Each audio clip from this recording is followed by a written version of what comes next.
The sustainable goal is the elimination of the middle class.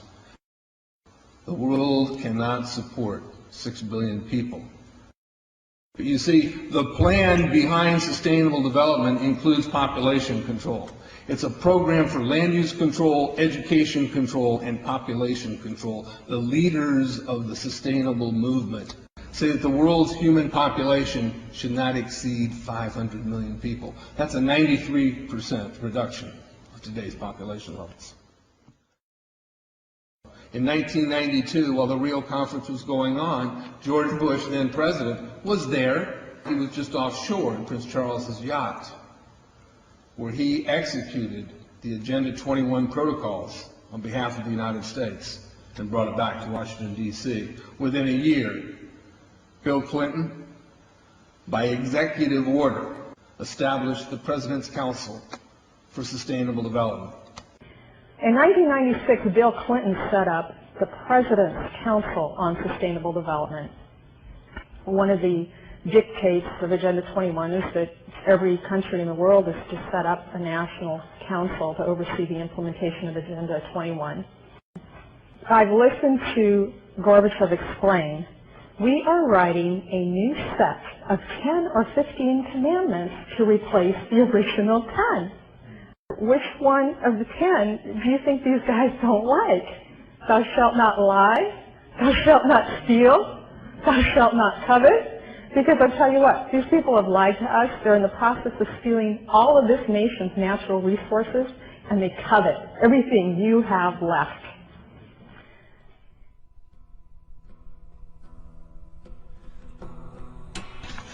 To explain the map, the red are areas that are to be off limits to human beings. If you live there, you won't. The yellow areas are the areas for major control of all human activity. If you live there, you won't.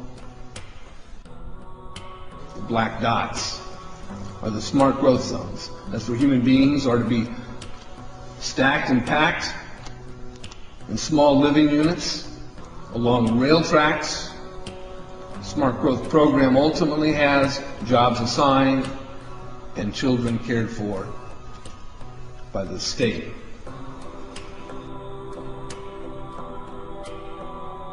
And in conjunction with Codex Alimentarius, food will be limited and water consumption will be decreased to 10 gallons per day per person. That is over a 90% reduction in people's average daily water consumption. And along with shortages of food and water, the food we will be provided with will be genetically manipulated and nutrient deficient. Genetic manipulation of food causes complications in metabolizing and utilizing food for energy. In June of 2003, scientists reported that the gene sequence of the inserted genes into crops had actually changed their order. They had re-scrambled. So the genetic inserts are not stable. Another laboratory confirmed this and found that it had changed in the same varieties in different ways that they had tested. So not only is it unstable and changing, it's not even uniform in the way it's changing. This is incredibly dangerous. Nutrient deficiencies due to Codex's planned vitamin and mineral ban will cause billions of preventable diseases. Both of these will ultimately lead to billions of deaths. The question is then, how do they do it? How in the world are they getting this agenda from the international level down to the local level? Well, they've got a plan for that too. Now on the environmental side, there's probably a number of different plans, but from the environmental side, you have an organization called the IUCN, the International Union for the Conservation of Nature. Been in existence since the United Nations was created. It's not part of the United Nations Charter. It's a scientific advisor to the United Nations. But through the IUCN, such programs as ecosystem management, American Heritage Rivers, the Clean Water Initiative, the Endangered Species Act, and all the rules and regulations of the EPA, U.S. Fish and Wildlife Service, the U.S. Forest Service, the U.S. Park Service, and so forth. They also discuss property rights in this particular document. They say that property rights are not absolute, they're not unchanging, they're not inalienable like our Constitution and the Declaration of Independence of the states. Rather, they are a complex, dynamic, and shifting relationship between two or more parties over space or time. In a biocentric approach, says the IUCN, the rights of nature are defended first and foremost on the grounds of the intrinsic value of animals, plants, rivers, mountains, and ecosystems, rather than simply on the basis of the utilitarian value or benefit to human beings. In other words, nature comes first. Nature's needs comes before man's needs. In a religious context, it's called pantheism, the belief that nature is God. It goes on to say, even worse, people are then members of a community of beings, like human beings, living and non-living. So a rock is now elevated up to the status of a human being, and they're both equal in the eyes of this belief system. It's not hard to imagine that if you believe that humans are the cause of all of Earth's problems, that we're overpopulated. They give two solutions, and only two, to this problem. The first is that it's estimated that an agricultural world in which most human beings are peasants should be able to support 5 to 7 billion people. Well, folks, we have 6 billion people right now. That means all of us in this room, or nearly all of us in this room, are going to have to become agrarian peasants if we use this solution. In contrast, they go on to say a reasonable estimate for an industrialized world society at the present North American material standard of living would be 1 billion people. So if we wanted to maintain our current standard of living, we would have to reduce the Earth's human population by somewhere around 70%.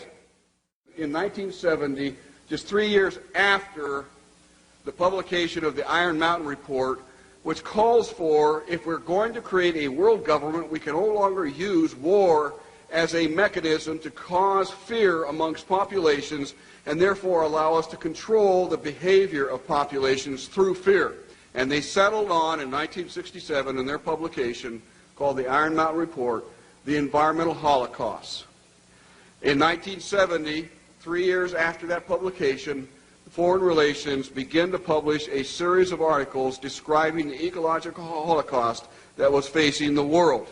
And in this particular issue, the first issue done by George Kennan to prevent a world disaster, where it sums up in 3 points that the eco-crisis is a global threat so great that it endangers all of life on Earth.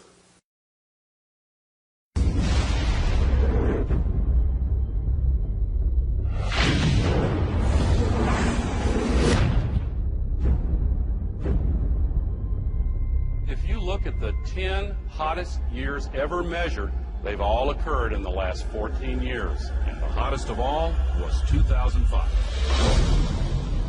We are causing global warming. This is really not a political issue so much as a moral issue. Temperature increases are taking place all over the world, and that's causing stronger storms. Is it possible that we should prepare against other threats besides terrorists? The Arctic is experiencing faster melting. If this were to go, sea level worldwide would go up 20 feet. This is what would happen in Florida. Around Shanghai, home to 40 million people. The area around Calcutta, 60 million. Here's Manhattan. The World Trade Center Memorial would be underwater. Think of the impact of a couple 100,000 refugees, and then imagine 100 million. Those who deny global warming are just flat out wrong. Ellen Goodman from the Boston Globe wrote, let's just say that global warming deniers are now on par with Holocaust deniers. Scientists silenced for questioning the threat of global warming. You know that I've had several friends who have essentially been told that if you speak out on climate change, you must do so as an independent citizen. If you do so through our organization or through our institution, you will essentially be fired. Once you realize how many holes there are in the consensus solution, you may begin to open up your mind to the other side of the global warming debate as a whole.